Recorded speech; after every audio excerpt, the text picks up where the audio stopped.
Hello students, how are you? I will hope you must be fine. जैसा कि आप जानते हैं पिछली वीडियो में मैंने पढ़ाया था टाइप्स ऑफ केमिकल रिएक्शंस, रासायनिक अभिक्रियाओं के प्रकार, जिसमें हमने पहला आपको टाइप पढ़ाया था कौन कौन सा, combination reaction, decomposition reaction, displacement reaction, double displacement reaction. तो कॉम्बिनेशन रिएक्शंस में हमने आपको पढ़ाया था combination reactions are those reaction in which two or more compounds या two or more reactants combine to form a single product, it is called combination reaction. उसके बाद decomposition reaction में हमने आपको पढ़ाया था decomposition reactions are those reactions in which a single compound splits into two or more substance या two or more product, it is called decomposition reaction।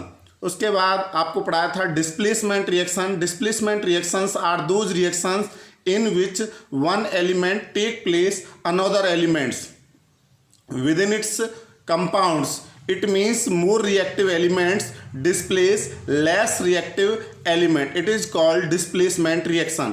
उसके बाद हमने आपको बताया था double displacement reaction. Double displacement का मतलब होता है द्विविस्थापन अभिक्रिया। Double displacement reactions are those reactions in which two compounds react by and exchange of ions and form two new compounds are called double displacement reactions. उसके बाद जो आज हम पढ़ाएंगे वो है इसमें पांचवा जो टाइप है ऑक्सीडेशन एंड रिडक्शन रिएक्शंस। तो सबसे पहले ऑक्सीडेशन और रिडक्शंस रिएक्शंस का दूसरा जो नेम है वो है रेडॉक्स रिएक्शंस। ऑक्सीडेशन रिएक्शंस होती क्या है? ऑक्सीडेशन का मतलब होता है उपचयन अभिक्रिया और रिडक्शन रिएक्शन का मतलब होता है अपचयन अभिक्रिया। Oxidation reactions the addition of oxygen and removal of hydrogen, जिसमें ऑक्सीजन की तो वृद्धि होती है और हाइड्रोजन का ह्रास होता है, उसे ऑक्सीडेशन रिएक्शन कहते हैं। और reduction reactions are those reaction in which addition of hydrogen and removal of oxygen, जिसमें हाइड्रोजन का तो ऐड होता है और ऑक्सीजन का ह्रास होता है, रिमूवल ऑफ। जैसे एग्जाम्पल है, यहाँ पर एग्जाम्पल आपने लिया CuO। CuO क्या है यहाँ पर? Copper oxide. कॉपर ऑक्साइड किसके साथ रिएक्ट कर रहा है? हाइड्रोजन के साथ रिएक्ट कर रहा है और क्या बना रहा है? कॉपर प्लस में वाटर। तो यहाँ पर दोनों रिएक्शन हो रही हैं, ऑक्सीडेशन भी रिडक्शन भी। क्यों हो रही हैं? जैसे आपको दिखाई दे रहा है कॉपर ऑक्साइड में जब आप उसको प्रोडक्ट पार्ट को देखते हैं तो उसमें से ऑक्सीजन रिमूव हो जाती है। इसी प्रकार हाइड्रोजन के रिएक्टेंट पार्ट और प्रोडक्ट पार्ट को देखते हैं तो हाइड्रोजन में ऑक्सीजन ऐड हो जाती है, जिसमें ऑक्सीजन का रिमूवल हुआ है, ऑक्सीजन का ह्रास हुआ है, उस रिएक्शन को कहेंगे रिडक्शन रिएक्शन। और जिसमें ऑक्सीजन ऐड हुआ है उसको कहेंगे ऑक्सीडेशन रिएक्शन। तो यहाँ पर हाइड्रोजन में ऑक्सीजन ऐड हुआ है तो यहाँ पर ऑक्सीडेशन है और कॉपर ऑक्साइड में ऑक्सीजन का क्या हुआ है? रिमूवल हुआ है, ह्रास हुआ है। तो ये क्या है? ये है रिडक्शन रिएक्शंस। तो इसमें ये दो चीज़ और होती हैं, एक ऑक्सीडाइजिंग एजेंट्स और एक होता है reducing agents. Oxidising agents are those agents which provide oxygen. तो वो क्या है? ऑक्सीजन जो प्रोवाइड कराते हैं उनको कहते हैं ऑक्सीडाइजिंग एजेंट्स। और reducing agents are those agents which provide hydrogen. तो उसे क्या कहते हैं हम? Reducing agents. तो यहाँ पर एक चीज होता है ऑक्सीडाइजिंग एजेंट और ऑक्सीडाइजिंग सब्सटेंस। जैसे हम बात करें कॉपर ऑक्साइड, कॉपर ऑक्साइड यहाँ पर उसको ऑक्सीजन प्रोवाइड करा रहा है, तो कॉपर ऑक्साइड क्या है? यहाँ पर ऑक्सीडाइजिंग एजेंट है। लेकिन जो हाइड्रोजन है, हाइड्रोजन क्या है? ऑक्सीडाइज्ड सब्सटेंस है, क्योंकि उसमें ऑक्सीजन का क्या हुआ है? ऐड हुआ है। तो ऑक्सीडेशन एंड रिडक्शन रिएक्शंस को ही क्या कहते हैं? जो रिएक्शंस होते हैं रिडक्शन रिएक्शंस को ही रेडॉक्स रिएक्शन कहते हैं, इसका दूसरा नाम है। उसके बाद है effects of oxidation reactions in everyday life. हमारा जो दिन प्रतिदिन का जो जीवन है, उस दिन प्रतिदिन के जीवन में जो ऑक्सीडेशन रिएक्शंस होते हैं उनका क्या इफेक्ट होता है, क्या प्रभाव पड़ता है? तो there are two common effects, जो सामान्य जो प्रभाव हैं of oxidation reactions which we observe, जिनको हम देखते हैं, ऑब्जर्व करते हैं इन डेली लाइफ, अपने दिन प्रतिदिन के जीवन में। तो सबसे पहले क्या है? वो corrosion of metals. Corrosion of metals का मतलब होता है, कोरोजन का मतलब होता है संक्षारण ऑफ मीन का और मेटल मीन धातुओं का संक्षारण का मतलब एक तरह से धातुओं का नष्ट होना।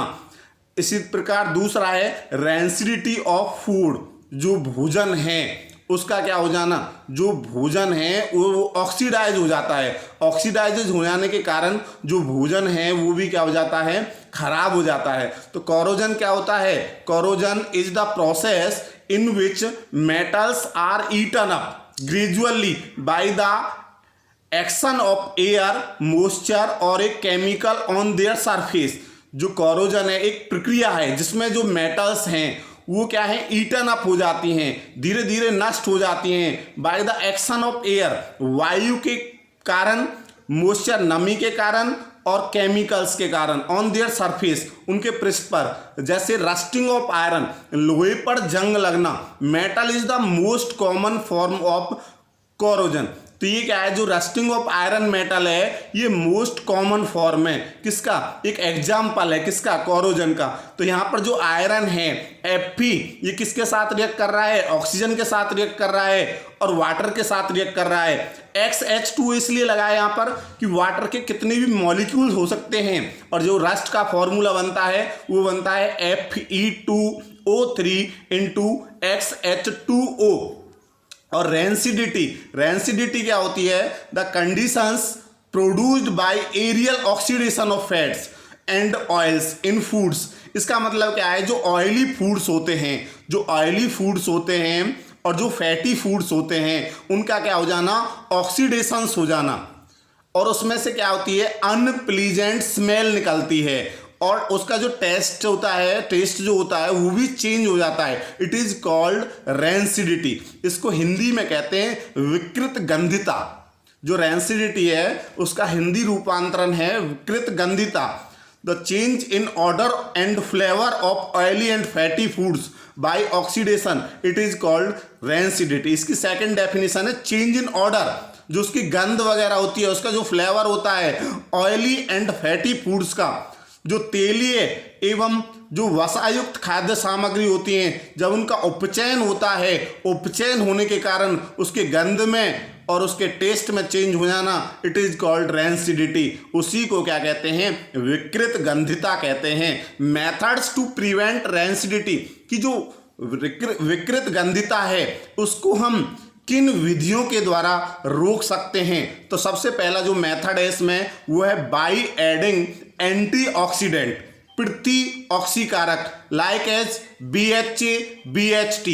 BHA का फुल फॉर्म, ये BHA BHT क्या है, ये जो BHA और BHT हैं ये क्या हैं, ये सारे क्या हैं, एंटीऑक्सीडेंट्स हैं। एंटीऑक्सीडेंट्स के नेम है BHA और BHT।